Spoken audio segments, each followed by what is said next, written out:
দিছি।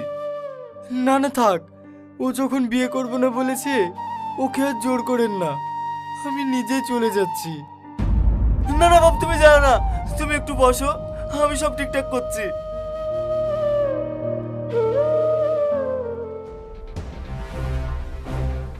এই বুড়ি, আমি কি শুনছি? তুই কেন ভিতরে রাজি হসনি?